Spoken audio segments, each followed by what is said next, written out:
I don't need meat from a fake mom. Send something more useful. Alana's words pierce my heart. She's right, I'm not her real mother. But I've poured my love into this role. Now, I send meat every month to help my 4 grandchildren grow. I knew I wasn't thanked, but that was harsh. All right, I'm counting on you, my kind mom. Alana hangs up the phone cheerfully, hoping for something more useful than meat. Alana's spoiled voice gives me goosebumps. Kind mom, huh? After all her talk about me being an outsider, she shouldn't play the daughter card only when it suits her. I'm done being the fake mom. Now, what's more useful than meat? Right, there's only one thing. I'm Jeanette, 53 years old. I'm welcoming a lively new year again.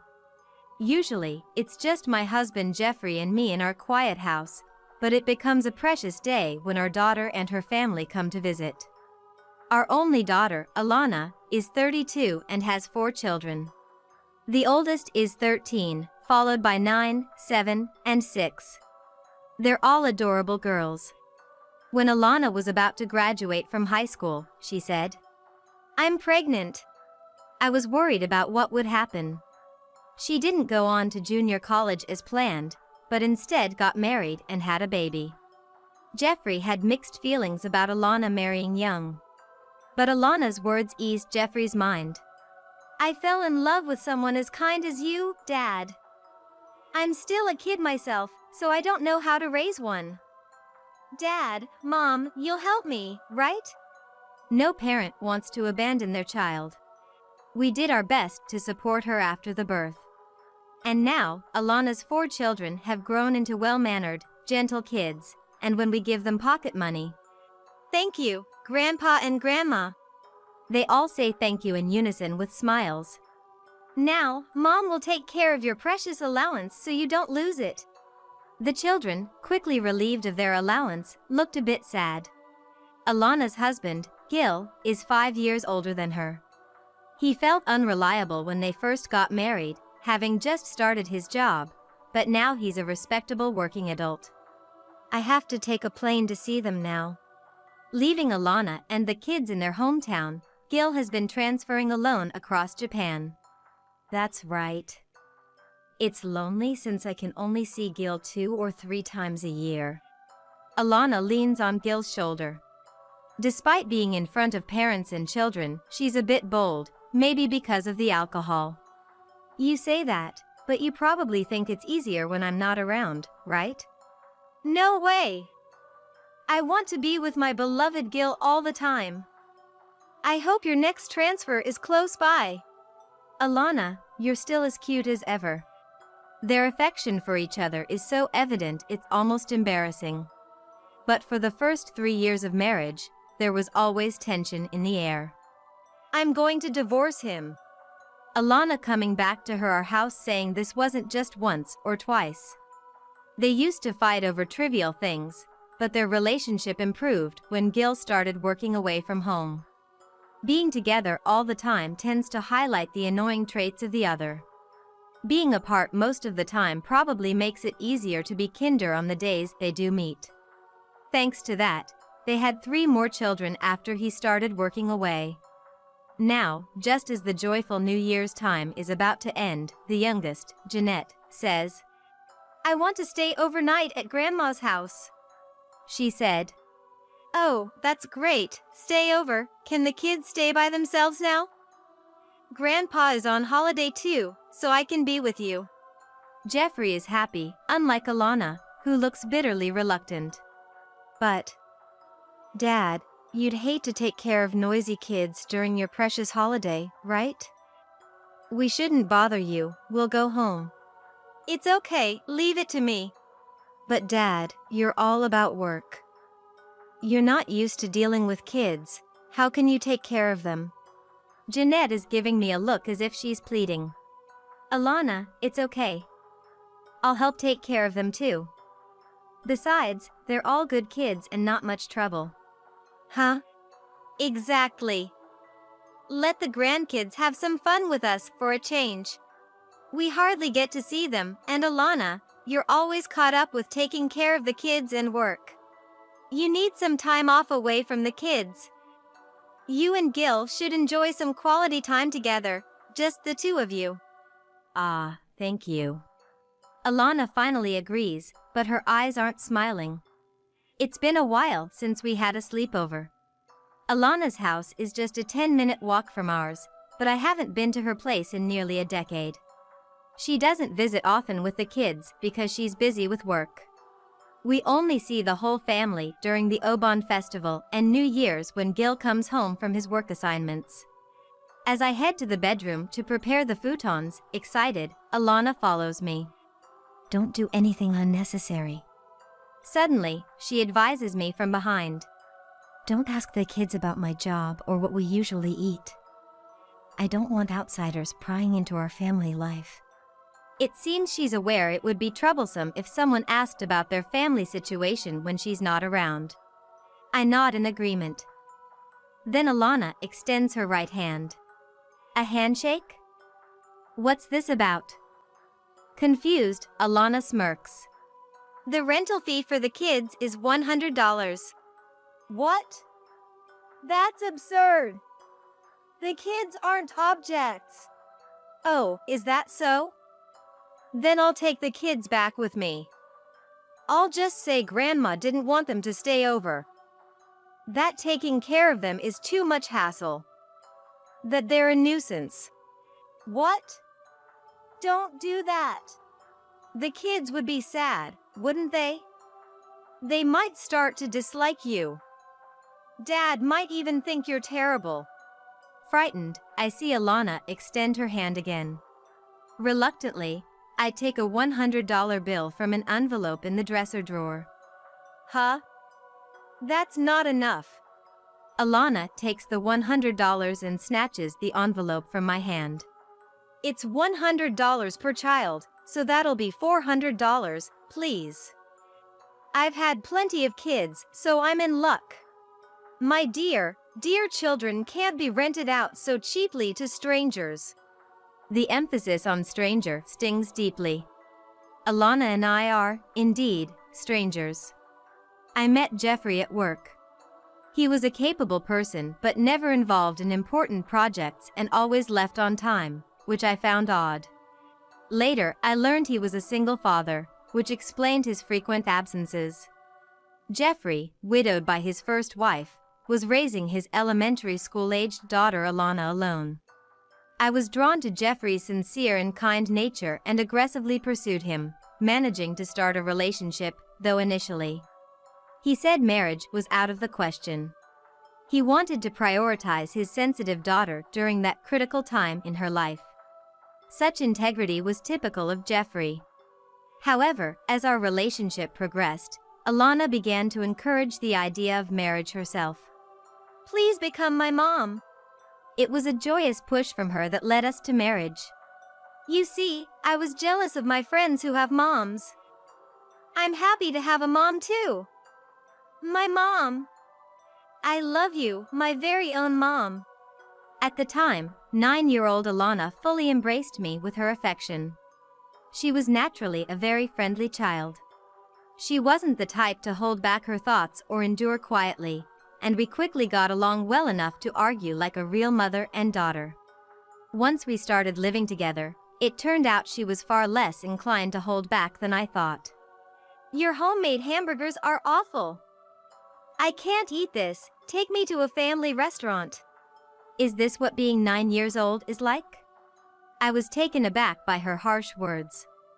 Alana had grown quite attached to me, so when I quit my job to become a full-time housewife and take care of her, Jeffrey was relieved and could focus on his work.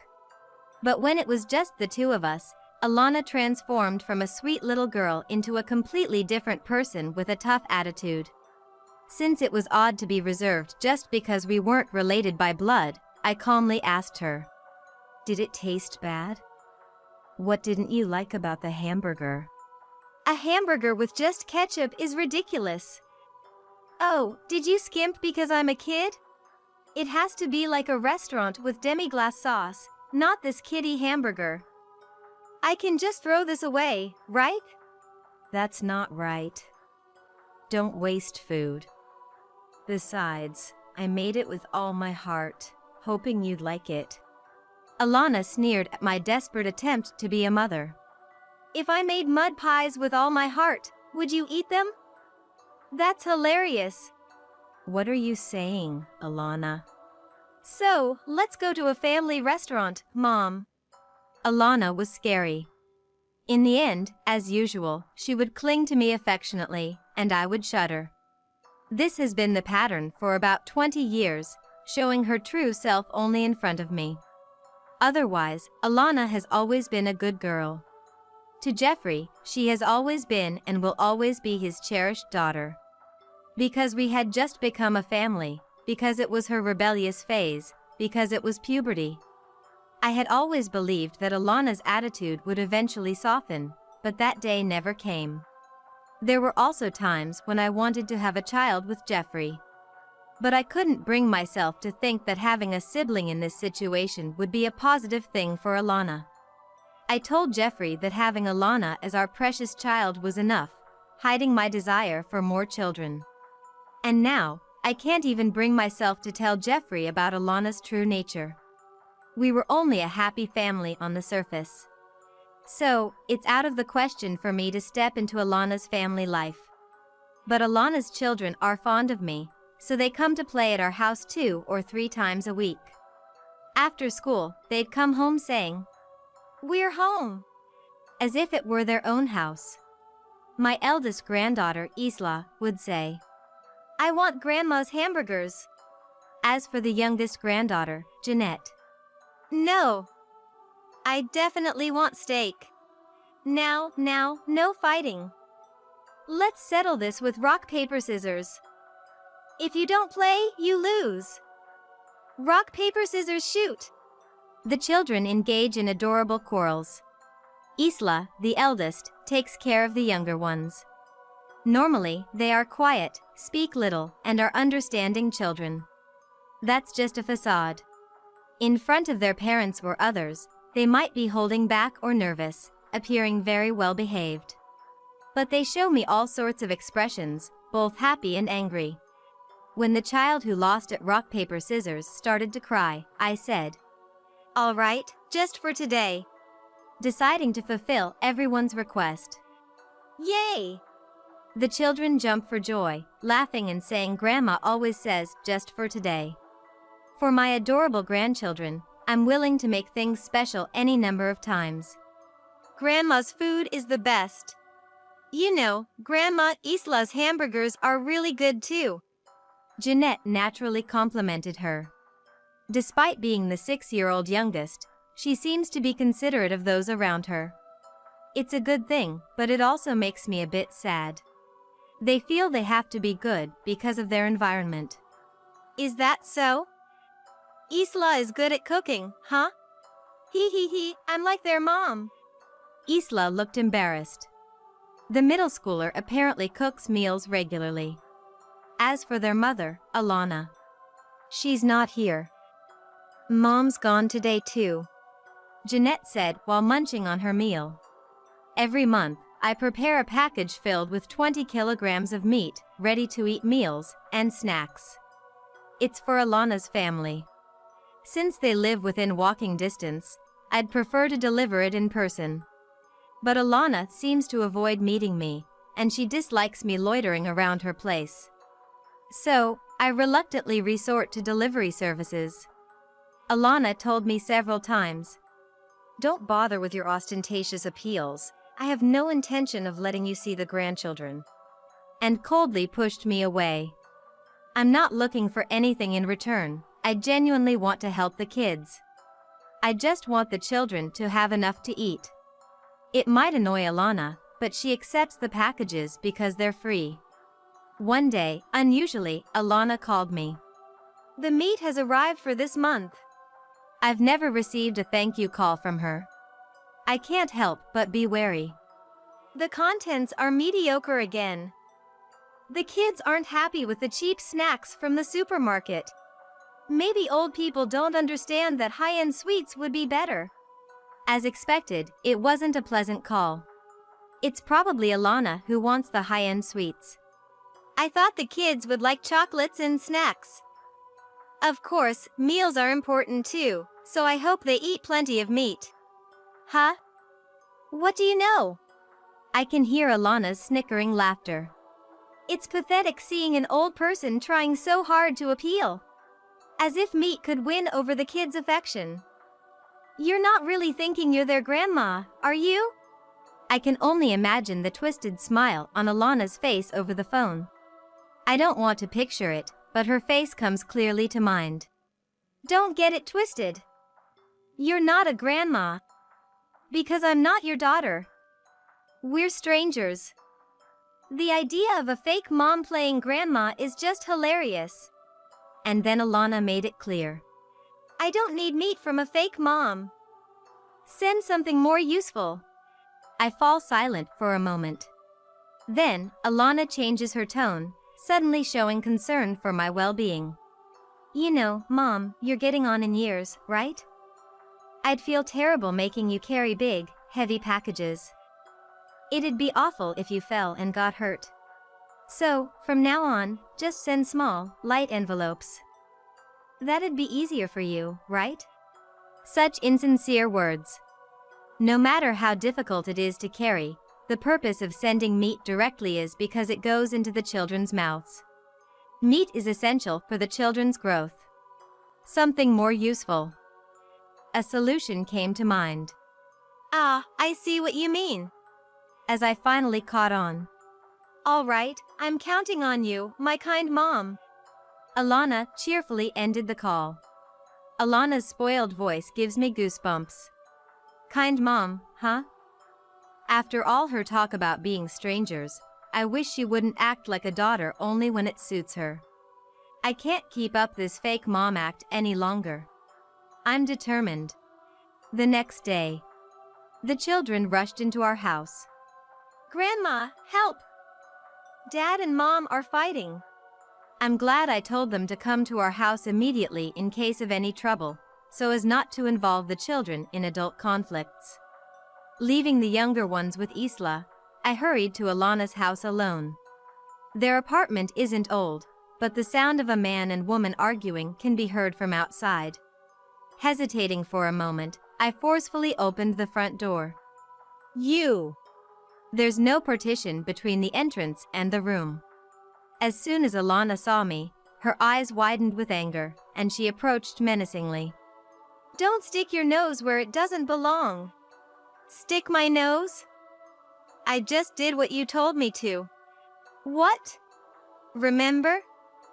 You told me to send something useful. Something more useful than meat. I sent it to Gil. It seems Gil hurried back on a plane after seeing it. You've been fooling around taking advantage of my absence. What I sent was evidence of Alana's infidelity. Gil slammed photos of Alana and another man onto the floor. In the photos, Alana is leaning on the man, smiling in a way no mother would. No wonder you didn't want to follow me on my job transfers. Enjoying your time with other men like you're single. Wait, it's not like that. I only love you, Gil. I don't know anything about these photos. Aren't they edited? Fake? Gil emptied an envelope, scattering its contents. The floor was covered with photos of Alana and a man. In a cafe, at tourist spots, and even in a hotel room. Scattered around were joyful photos of Alana and the man. Some photos even showed them intimately close. Could all these numerous photos be faked? Alana, pale, froze for a moment but then desperately started gathering the photos. Why? Why do these even exist? It's natural for her to be confused. These weren't photos taken by a detective or a third party, but selfies by Alana. Such private photos wouldn't normally be seen by others. This makes no sense. Alana, unable to comprehend, twitched her face while frantically collecting the photos. Covered in photos, Alana hurled insults at me. These are from my smartphone. You must have stolen my phone. What, Did you sneak into my house in the middle of the night and tamper with my phone? That's horrifying. That's like something a thief would do. It's a crime. Alana glared at me with disdain, lashing out. Indeed, the photos were from her smartphone. From my smartphone, huh? You were just claiming the photos were fake, but is this an admission of guilt? Alana stopped in her tracks, clenching her teeth in frustration. No, that's not it. Gil, you know she's not my real mom, right? I've been bullied by her since I was a kid. Even as an adult, she's still doing such terrible things, it's scary.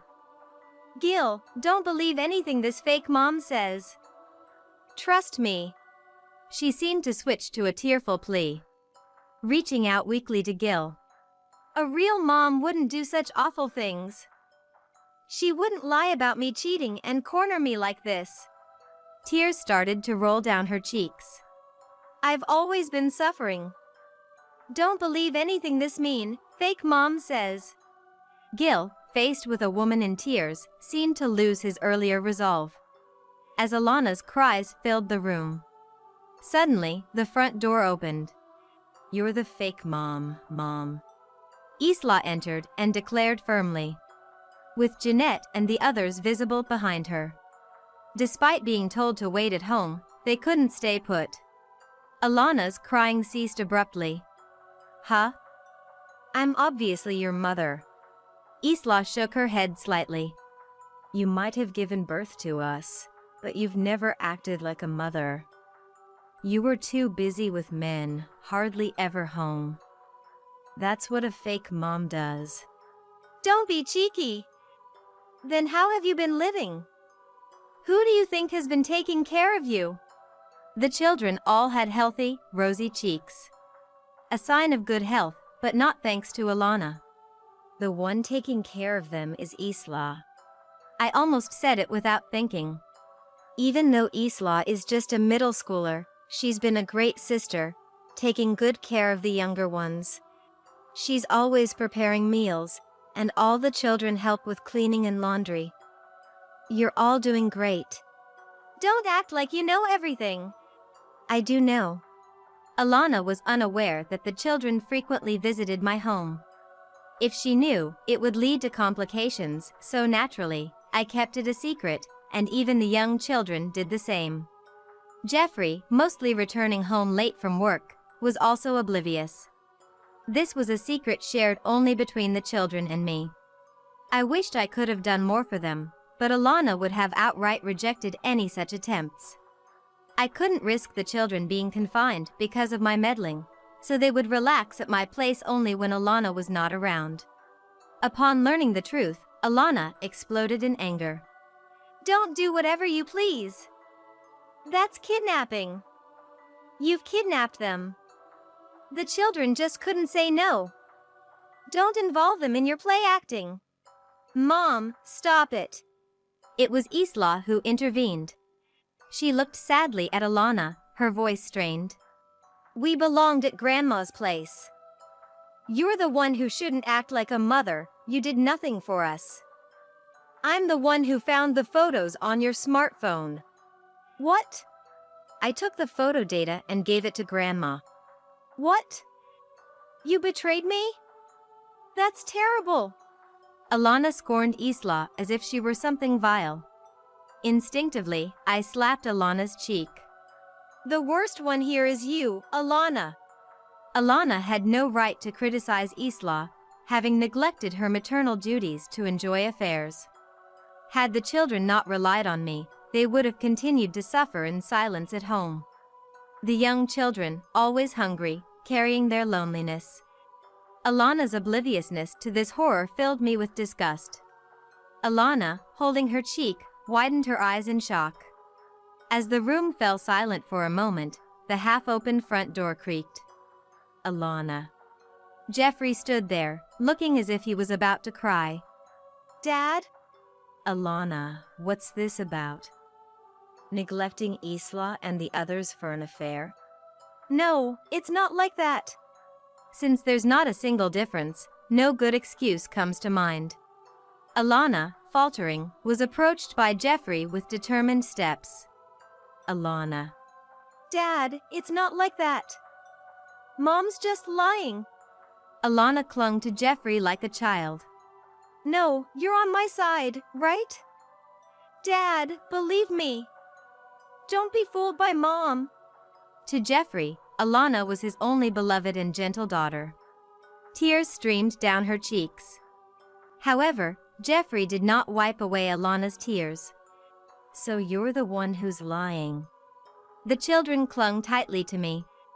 Alana stood alone, trembling. It was clear who was telling the truth from this scene. By the way, I was also surprised that Jeffrey appeared. It turns out, Isla had called him. She found his company's number in the handwritten phone book next to the home phone and dialed it with a pounding heart. Mom was really angry, and I was worried about Grandma. I hugged Isla tightly, amazed by her maturity despite being in middle school. I wanted to help the children. But they also acted to help me.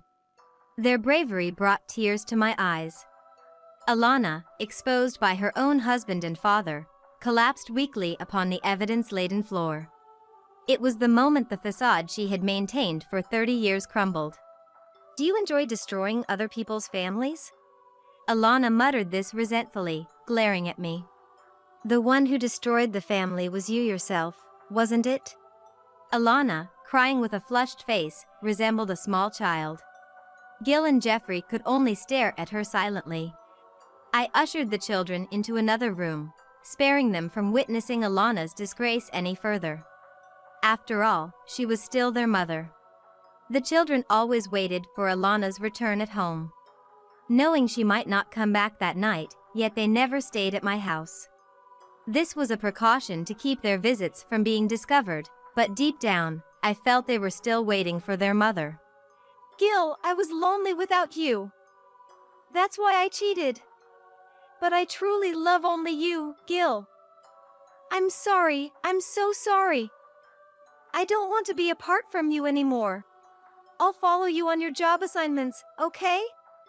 You'll forgive me, right? Gil stepped back, frowning deeply. Impossible, that sounds fake. We're definitely getting a divorce. Then Alana pleaded with Jeffrey. Dad, if Gil leaves me, I'll be all alone. You won't abandon me, right, Dad? I was just lonely because Gil wasn't there. It's so unfair. Jeffrey clenched his teeth, no longer the sad figure he was moments ago. How long are you going to keep up this nonsense? The ones who were lonely were the children. His voice was low and heavy. Unable to hold back, I spoke up. Alone? Alana, you have your children. Don't they ever cross your mind? Even if you get divorced, you can't return to being a carefree single. Having children isn't where it ends. From the next room, behind the door, Isla's voice came through. It's okay, Grandma. Isla. So you do need me. I'm sorry. Mom loves you all. Stop it. Don't get it wrong. It would be best if you just went back to being single. We don't need you. Alana's realization of her children's presence came far too late. Now completely rejected by her children, Alana was utterly alone. Eventually, Alana and Gil decided to divorce, but they disputed over who would take the children. In this, Alana made an outrageous statement. I won't give the children to Gil. After all, he's a stranger with no blood relation to them. It was said that Isla was indeed Gil's child, but the others were from Alana's affairs. Claiming no rights for Gil, who was a stranger to them, she insisted the children were hers. Disgusted by Alana's smugness, Gil eventually gave up on custody, but the settlement amount in the divorce was significantly increased. How am I supposed to pay such a huge amount? Supporting 4 children on top of a hefty divorce settlement was impossible. Thus, Jeffrey and I ended up taking the children in. Please take good care of the children. Leave it to us. We won't let Alana set foot in our house again. Gil, Feel free to visit the kids whenever. Thank you. Gil didn't abandon the children because they weren't his by blood. He knew it would be difficult for a person with frequent job transfers like himself to raise children alone, and he couldn't possibly leave them with Alana. So, he arranged for us to take care of them. Alana was overwhelmed with the settlement payments from the divorce and her own living expenses. Occasionally, she would call, wanting to see the children, but they would immediately refuse. No. Mom, do something. There's nothing I can do. It's the children's decision not to see you. No, Alana fumbled for words. When I waited for her to continue, she asked about money. Can't you do something about the money? She asked me. I was braced for her to plead for a meeting with the children, so the question about money caught me off guard. Money? Mom, you said over the phone you'd send money. And then you framed me, which was terrible. I never said I'd send money. She must have been referring to the conversation about sending something useful. Alana, who always thought the world revolved around her, had simply harbored convenient expectations. I made sure to send something useful, didn't I? Huh? Something valuable for my precious grandchildren.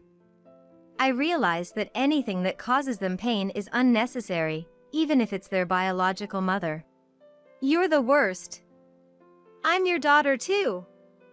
You've destroyed your daughter's family. What a terrible mother. Give me back my children. Alana hadn't learned her lesson. I could hear her sobbing over the phone. Let me say it again. The one who destroyed the family was you. You were the one who abandoned your children first. It seemed she clung to the children out of loneliness, hoping a reconciliation would mend things with kind-hearted Jeffrey as well. Apparently, Alana had been abandoned by her affair partner too. The relationship between Alana and her affair partner soured when Gil demanded compensation from the affair partner in the divorce settlement. It was evident that their long-standing relationship was frivolous if it could end over such a matter. Moreover, Alana had become a guarantor for the affair partner's debt, and now she was being pressured by intimidating figures to repay it. After the affair partner quickly disappeared following their fallout over the settlement, all the responsibility fell on Alana's shoulders.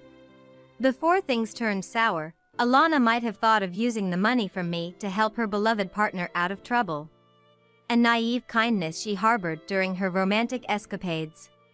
But what awaited her at the end of this love game was ruin. While Gil supported her, Alana only worked sporadic part-time jobs once or twice a month on a whim, but such casual work was no longer sufficient. Working from morning till night, and even into the wee hours, her salary was quickly consumed by the divorce settlement and debt repayments. The turmoil of the divorce and the burden of debt repayment have significantly aged Alana, who once looked relatively youthful. With her current appearance, finding a new boyfriend seemed unlikely. There's no bright future for Alana. Meanwhile, my days are filled with lively chaos. No, I want hamburgers. The once well-behaved children have become quite demanding. Jeanette is like a model of a temper tantrum. Now, Jeanette. Didn't we have hamburgers yesterday? But Grandma's hamburgers are so delicious. Jeanette, you're so noisy. How about we go to a family restaurant, Grandma? They're loud, brazen, and quick to tears. Every day is a headache. But I'm relieved they've become children who act their age. At home, they should freely express their whims. However, not all their whims are indulged. We're not going to a family restaurant when it's not even a Sunday. Tonight, we're having stir-fried vegetables. This was met with collective groans. Oh, how I wanted to cover my ears. For dessert, we'll have Swiss rolls. This time. Yay! The children jumped for joy. The floor seemed like it might give way, which was nerve-wracking. Despite the trouble, I deeply cherish these children.